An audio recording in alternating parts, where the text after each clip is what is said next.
Mantabatel tu. Aking kesi bakase. Mulise otata baku. Idwedise bontate babo.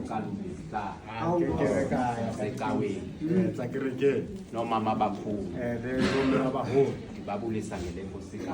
Ke ba di medise ka lebitso la morena. Amente yonke. Futhi o kaofela. Ngwaliswa. Mo ha wa mdi. Mantselu ko. Ale lo tshware. Tatu bisho. Bisho. Ubhalile nje. Mosi.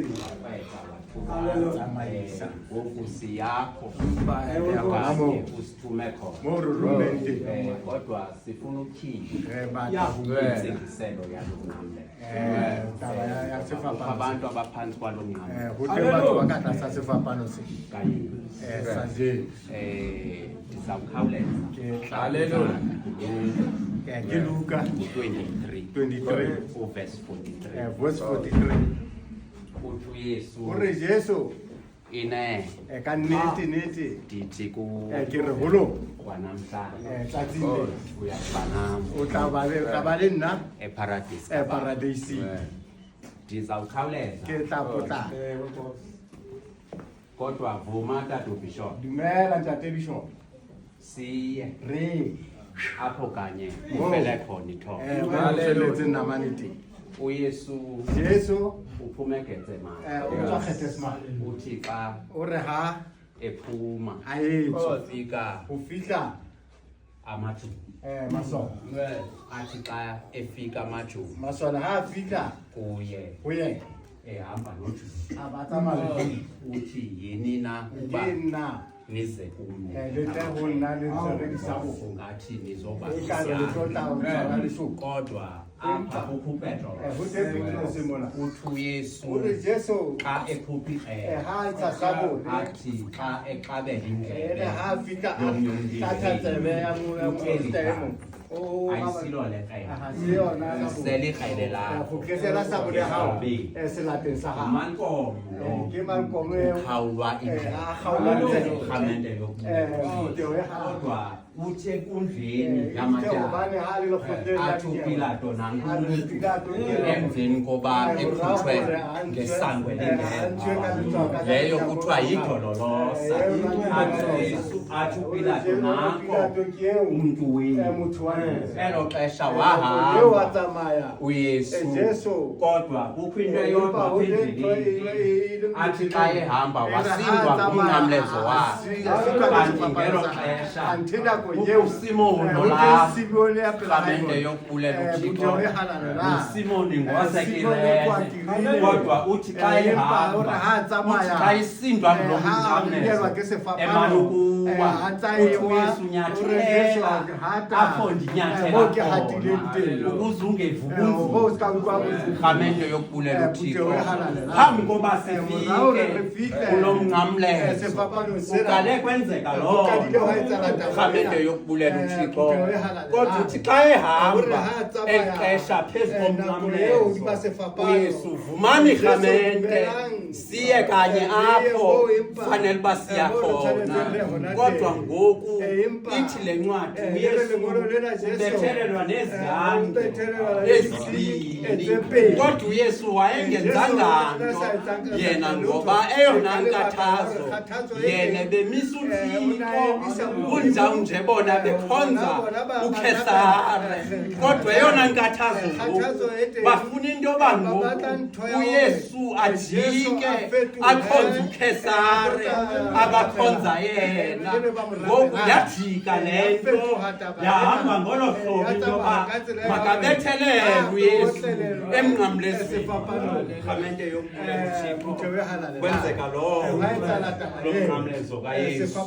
Ithele ncwadi elinye ibhaga elingasekunene, elinye lingasekhohlo, elinye nguGestas, elinye nguDesmans, eli lingasekunene nguDesmans, eli lingasekhohlo nguGestas. Kodwa ngoku kwenzeka into eyodwa kulo mnqamlezo kaYesu. Rhamente yokubulela uThixo uthi uYesu kwanamhlanje ngoba akalibazisi ukusindisa. Rhamente yokubulela uThixo kwenzeka loo nto kulo mnqamlezo. Wenza ntoni Rhamente ngale Pasika? Ngoba eyona nkathazo ekuthethwa ngayo lukholo. Khumbula into yoba ngeli xesha uthi uYesu ngenye imini xa ethetha noNikodimo ngelo xesha uyamlinga, uyambuza into yoba kuyakwenzeka kanjani into yoba ungene ebukumkanini bukaThixo. Uthetha into eyodwa kuYesu into yoba umntu ufuneka azalwe ngokutsha. Wamangala into yoba uNikodimo ingenzeka njani into yoba umntu abuyele esizalweni sikanina ngeli xesha seyemdala kanti akathethi loo nto uYesu. Rhamente yokubulela uThixo. Makabonge uThixo. Kwenzeka loo nto kulo. Kodwa injongo kaYesu into yoba eli xesha sizibiza singamaKrestu, kanti masime kulowo usibizileyo. Ithi ngcali yamaJamani ngelo xesha ngenye imini elowo nalowo makahlale kulowo umbizileyo. Rhamente yokubulela uThixo sizothetha loo nto kule Pasika. Nawe iPasika mayithi awufika ikutshintshe ikumise esazeleni. Kodwa kwenzeka into eyodwa kulo mnqamlezo ngoba ebesazi uYesu into yoba zonke izinto ngeli xesha zizalisekile. Kodwa uthetha into eyodwa apha kulo mnqamlezo ngoba kufuneka eli bhada lisondele bukumkanini bukaThixo. Wathi uba uYesu akalibazisi ukunceda. Ndikhumbula ngenye imini athi xa efika okanye kumisa umthetho kwisizwe samaMedi namaPeresi ngelo xesha, wathi uba uYesu kaThixo umthetho wakhe uyangenelela. Uthi xa ehamba ngelo xesha sebesithi abantu ikhona ithuba lento yoba abantu bafuna ukumisa izinto zabo. Kodwa ngoku bathi aba bantu ngokomthetho walapha kwesi sizwe samaMedi namaPeresi kukho abantu ekufuneka kumkani bekhonza uThixo wakho ommisileyo, ngoba lo kumkani umise into yoba bonke abantu ze baqubude kuThixo ommisileyo. Kodwa uthi kukho amadoda apha angakhathaliyo nangumthetho owumisileyo. Uthi ke ngoku yitsho ngoko kuba sivumelene la madoda mawafakwe edikeni eliphindaphindwe kaSiqhele. Rhamente yokubulela uThixo wathi uba ukumkani ufuna ukwanelisa abantu besisizwe ukuze abantu besisizwe sebakholelwe wavuma into yoba la madoda uShedraki noMeshaki noAbednego mabafakwe kweli ziko liphindaphindwe kaSiqhele. Waxela le nto uYesu ayithethileyo uDesmans into yoba kwanamhlanje wafika nangelo xesha athi ukumkani xa esiya ngobungxamo eyokhangela into yoba la madoda mathathu ingaba wathanga na umlilo. Sizothi xa ungena kule Pasika nakwimithwalo yakho ungena noYesu man emithwalweni yakho, ngoba uYesu kaThixo uyangenelela uYesu kaThixo. Uthi ke ngoku xa ethetha uthi besingafakanga amadoda amathathu na, kodwa ngoku ndithi xa ndikhangela kukho eyesini indoda. Kweyesini indoda samente yokubulela uthini uthetha loo nto apho uYesu uthi kwanamhlanje wena uyakuba nam eparadesi kabani, makholwa masambeni elowo nalowo azikhangele azijonge uba usesendleleni emlungeleyo uThixo. Le Pasika mayibe nento eyenzayo kuwe. Uthetha loo nto apho uYesu elowo nalowo elikhulweni lakhe. Uthi xa ethi mabahambe ngenye imini umbhali uthi mabayokhangela ngelo xesha. Uyaqonda into yoba uYesu ufuna ukungena esidlweni. Uthi ke ngoku hambanokhangela into yoba kule iPasika le ingaba sayityela phi na xa ekhupha ababini. Ngelo xesha uzama ubalungisa, ngoba eyona nto afuna ukuyilungisa yintliziyo. Uthi nawubona umntu ethwele umphanda wamanzi senimlandele lo mntu nawungena apha ngena khona, kodwa nawubuza into yoba uthi umfundisi liphi na igumbi labahambi apho ndawudlela khona. Uthi ke ngoku kwalo mntu wawundibonisa igumbi eselilungisiwe, bathi bakuhamba bafika sekunjengoko, ngoba eyona nto eyilungiswayo yintliziyo yomntu okholelwa kuThixo. Masambeni makholwa xa sivuma into yoba ngoku siyakholwa ngenene nangenhliziyo emveni koba uYesu emisa ukolo, ngoba eyona nto ebezoyimisa uYesu lukolo into yoba xa ukudonga oluphakathi koThixo nomntu ukuze umntu azuze uxolelo. Yiva xa ethetha umbhali ngelo xesha yincwadi kaIsaya 53 ngevesi yesine, uthi okwenene uzithabathele kuye izifo zethu, ubetho loba sibe noxolo. Wayezalisa loo nto wayezalisa loo nto ngoba kufuneka kulunge umntu emveni koba kwenziwe uxolo. Kodwa zonke izinto uyaqonda into yoba umsebenzi wakho uYesu ulungile ngelo xesha. Ngoku uthi wena uyakuba nam eparadesi kababa. Uthila loo nto apha uYesu. Wenza ntoni wena ngaloo kantwe khamente yokubulela video yahala uthi ke ure hai xa ethetha abuwa umbhali ngodi senithi nonke lengere kawufela xa nithe nabandisele ngoba akukho nto akunalutho uKristu Yesu angayithwaliyo emithwalweni yethu engahambi nayo. Sinithi xa niphuma nisiye emakhayeni, kodwa lowo nalowo asaxelela ibandla lingu-Gestas lafuna uxolelo. Udathi uDesmas thina sigqetyelwa esonweni sethu kuba lo akenzanga. Uzuqonda into yoba uYesu akenzanga. Abantu ababebethelelwa kulo mnqamlezo babeqhawula iinyawo, kodwa ezikaYesu iinyawo azizange ziphule. uYesu wehleke kulo mnqamlezo esaphelele. Ukhona umuntu ozawungena kuloo ndawo, andingeni apho, kodwa uYesu ebesaphelele. Masivume into yoba uYesu ebengumntu.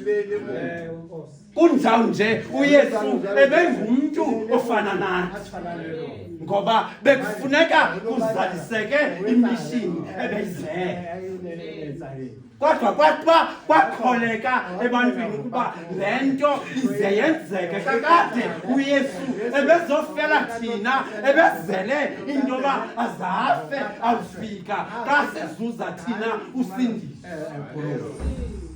yiyo le nto athi umbhali xa umntu esindiswa uvuma ngomlomo athi emveni koba evume ngomlomo akholwe ngenhliziyo emveni koba ekholwe ngenhliziyo azuze usindiso yiyo le nto athi uYesu xa efika kwiqula likaYakobo ngelo xesha rhamente yokubulela uthini uthetha into eyodwa uYesu le ntombazana ifika sekwequla kodwa uthi ndiphe yamangala le ntombazana into yoba bengenabudlelwane nje naba bantu bathi bangamaJuda ngoba inkathazo bangamaSamariya athi ke endakupha bona uba ubusazi ukuba baba ubani lo uthetha naye yamangala le ntombazana ingabe ungukumkani nawe ngoba thina sinowethu kumkani owasenzela elikhulu kunjawunje kwequla senza zonke izinto zethu esifuna uzenza nabantwana bethu rhamente yokubulela uthini uthetha loo nto apho uYesu kodwa uthi endakunika kona mna konkombozela ebomini obungaphakathi ngoba eyona nto athetha ngayo lusindiso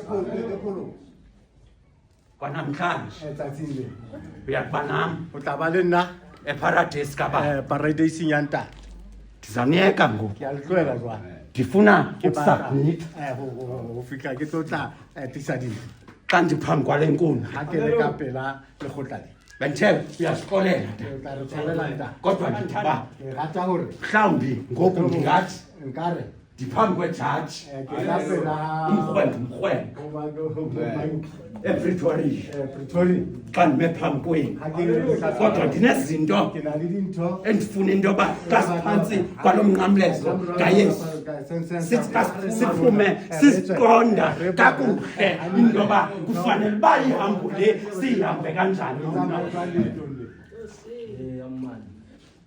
uthi xa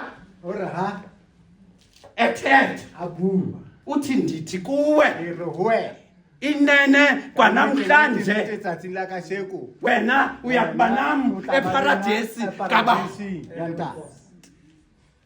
xa ndiaplaya rhamente yokubulela uthini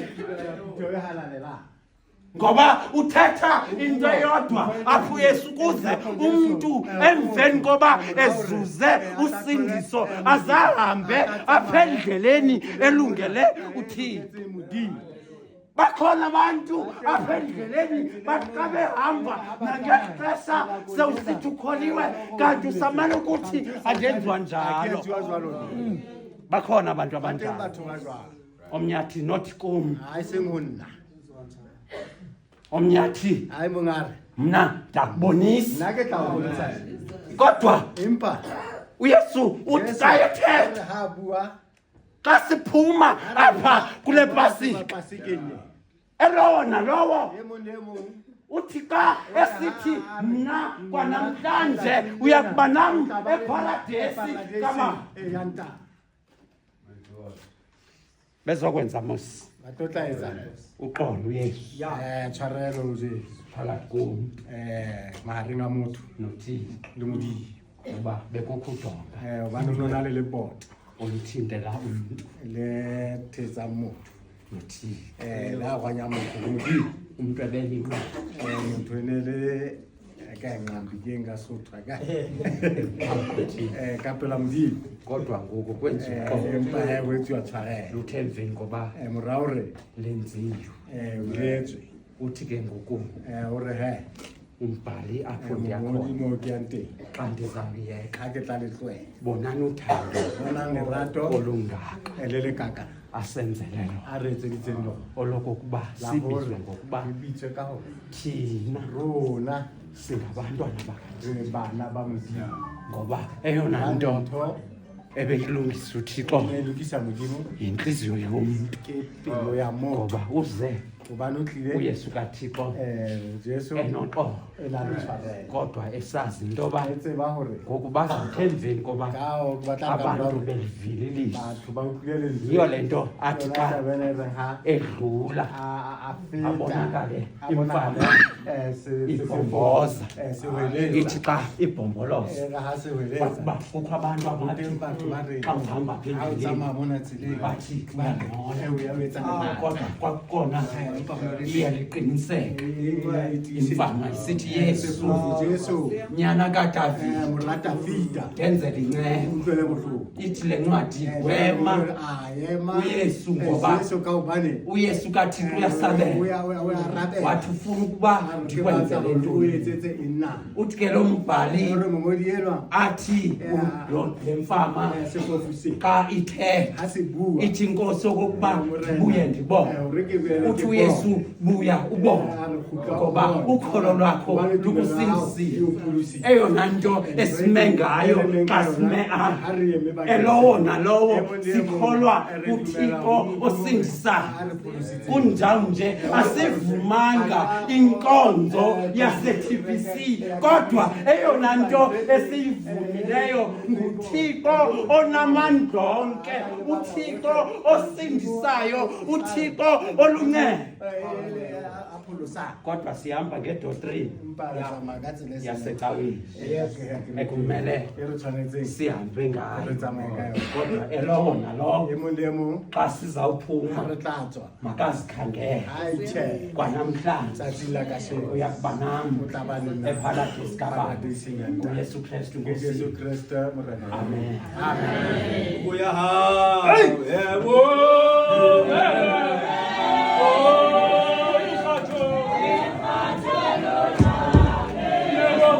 Amen.